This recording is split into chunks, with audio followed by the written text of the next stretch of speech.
Hey guys, welcome back to my YouTube channel.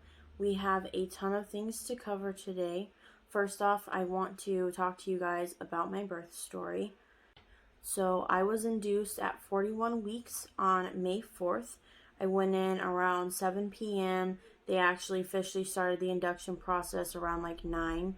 And then I went into labor and was in labor until 9:15, I believe. He was born at 10.5 pounds, so he was a huge baby. And I pushed for 2.5 hours, which was crazy. I got to do the exercise ball. I started out on the exercise ball and I was on there for a few hours. And then when the contractions were getting pretty bad, I got to go into the jacuzzi. And that really helped, honestly, at first. Like, as soon as I got in the water, I was like, wow, this, like, took away so much of the pain and I'm so much more comfortable. But after I was in there for a few minutes in the water, it kind of got cold and it stopped helping as much. And then I got back out and I got back on the exercise ball and the contractions were getting worse. And then they thought that my water had broke while I was in the jacuzzi, so they went to check and then they just broke it. After my water was broken, the contractions got way worse and I made it to about like 4 centimeters dilated before I got my epidural. The epidural really wasn't bad at all. I didn't even really feel it, honestly. And then I pretty much slept the rest of the time.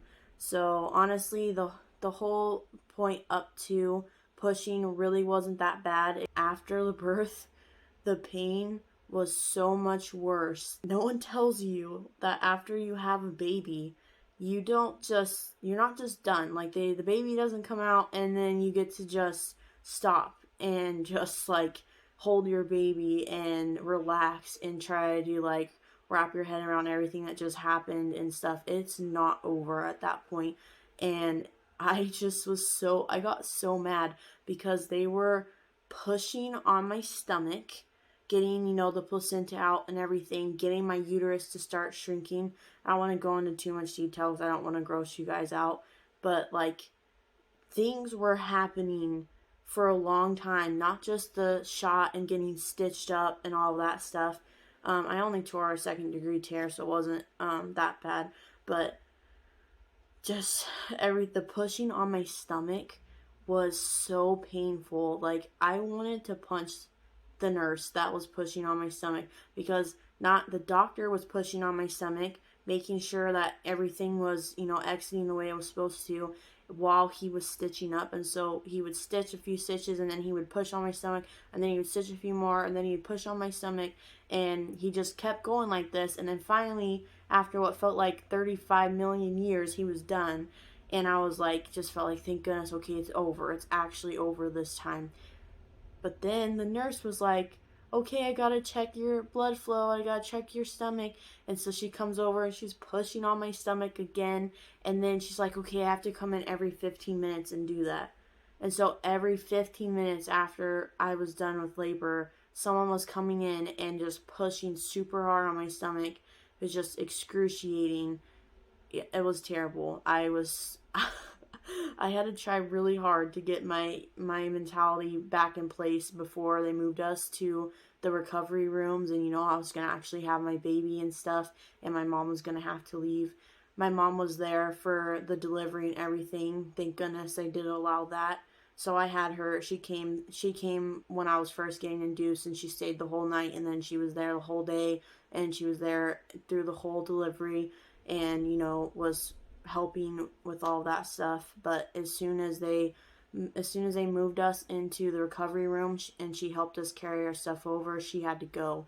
So like, my first baby ever just got done doing this crazy thing, and now me and Austin just get thrown into this room with our brand new baby, and like all the nurses leave and stuff. They didn't really come in during the night to check on us, and we were just there with our brand new baby and had no idea what we were doing. At first it was like kind of easy because like, I don't know, maybe say I was in shock or something and Jacob was sleeping and he was all swaddled. The nurse had already swaddled him, so it was done right. And I don't know if you guys have ever tried to swaddle a baby, but it is difficult. And anyways, I was holding him. I was finally getting to eat food without, puking it back up. And I had a movie on and I was just kind of hanging out. And so it really wasn't that big of a deal. And it was already like, I don't know, 1 o'clock in the morning. So I'm like, it's not even that long until normal morning hours. So, I'm going to be fine kind of thing. I just need to make it through the night. And once the morning comes, everything's going to feel better. And then, Jacob got a little bit more fussy, so then I was nursing him, and then I nursed him for like 45 minutes, and me not knowing anything, I was like, wow, that's good. I'm sure he's got plenty of food by now and everything. And then he continued fussing, and I tried to hold him in different positions, and I had no idea what I was doing, and it was so hard to hold his huge body, and then he had this giant head, which comes from my side of the family, but he had this huge head and it was super swollen all in the back. And so I'm trying not to hurt his head where it's swollen, but I'm trying not to let his head flop around. And then, he's crying more the more that I move him, because I'm not being able to put him in a position that's comfortable. And, with how much weight I had gained and everything, every position just felt awkward and difficult, and I didn't know what to do. So I kept calling the nurse into the room and like asking her for help, and like, can you show me how to swaddle him and all this stuff. And then Austin had changed the diapers and stuff, so that was super fun for him. And yeah, but we made it through the first night. The rest of the time in the hospital honestly went really well. Like, I was super excited to come home because I felt like I had it under control. Like, I had kind of figured it out in the hospital. And then once I got home, I pretty much had a mental breakdown every single day, because I was trying to breastfeed, which was way harder than I had thought. Started what they call cluster feeding. So he was eating every hour, and he would eat for like 2 hours at a time. And I was literally doing nothing but sitting there, latching him. He would eat, and then he'd fall asleep, and then he would eat, and then he'd fall asleep. And honestly, the feeding process this entire time has been the stressful part, because I really, really wanted to breastfeed, and I thought that once your milk came in, that was just what I would do. You just breastfeed. Like, as long as your milk comes in, everything should be fine. And my milk came in, I was so excited and everything, but he eats so much, and I don't know what it was. I don't know if I did anything wrong in the beginning, or if just how my body is, or whatever, but I could never make quite enough for him to be full. So I always had to supplement with formula, which at first I was like, okay, supplementing is temporary, and that's fine. I don't want my baby to be hungry, and I was totally okay with it. But actually, like, around the third week, I was under just a lot of stress. There was a lot of things going on at home, and I pretty much lost my milk supply. I moved in with my mom around the third week of Jacob's life, and we've been here since.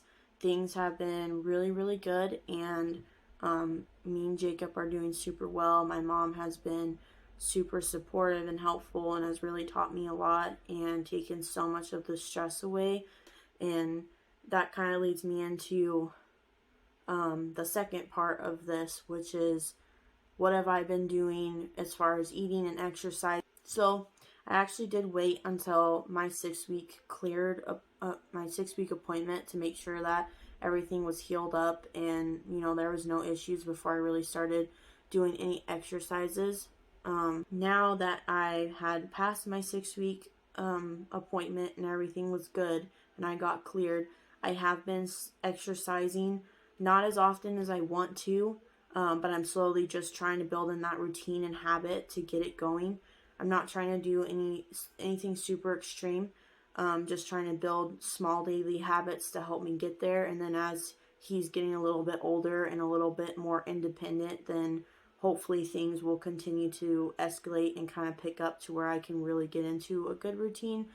One of the big things that I have been focusing on is my posture, because as you guys can see in the video, you know, my posture is not great. And then if I turn sideways, yeah, you can see how my neck comes into the top of my shoulders and my back, how I'm like leaning forward. It's called like the forward head posture or whatever. I have been really working on that. My goal has been to kind of do these physical therapy type stretches and exercises for my back to really work on my posture. I've learned that my forward head posture also creates, I believe, it's posterior pelvic tilt, to where my pelvis is like tilted in. So like basically like your butt is pushed in. And that also creates tight hamstrings. Then I've started going on walks in the morning. Today was my first day of actually doing it. I've been going on walks randomly, but I'm trying to commit to going on a walk every day. And as far as eating goes, I have been definitely eating better than I was before or during pregnancy or right after pregnancy. Because right after I had him, I kind of didn't eat very much. Just because I didn't have time and I wasn't really that hungry. No. Excuse me. Now I eat, I don't know, I definitely eat way more and I want to just eat all the time. Like, I don't know if it's snacking or being bored or whatever, just being home all day by myself with the baby, I could literally just eat. But I'm eating way better stuff. Nothing too strict. I'm not following like a diet or anything. I don't have like a list of things I can't eat. But definitely have been, you know, staying away from candy and soda and stuff like that. I have eaten fast food a few times, but not anything like I used to. And yeah, so I feel like, you know, I'm in a perfect spot right now to get things to continue in the way that I wanted them to after I had Jacob. I'm currently down to 230. I think I was like 229, 230 at my last appointment, which was just a few days ago. And when I was pregnant, I think my last weight got up to 270. So obviously, you know, the weight of the baby being gone and stuff plays a toll in that, but I have definitely been able to see that I have lost weight myself, you know, like in my face and stuff. But I have a long ways to go and a lot of goals. I will show you guys a video that I have of my current postpartum body at 2 months and kind of where I'm at, so that you guys, you know, I can keep doing those during the journey and you guys can continue to see the progress.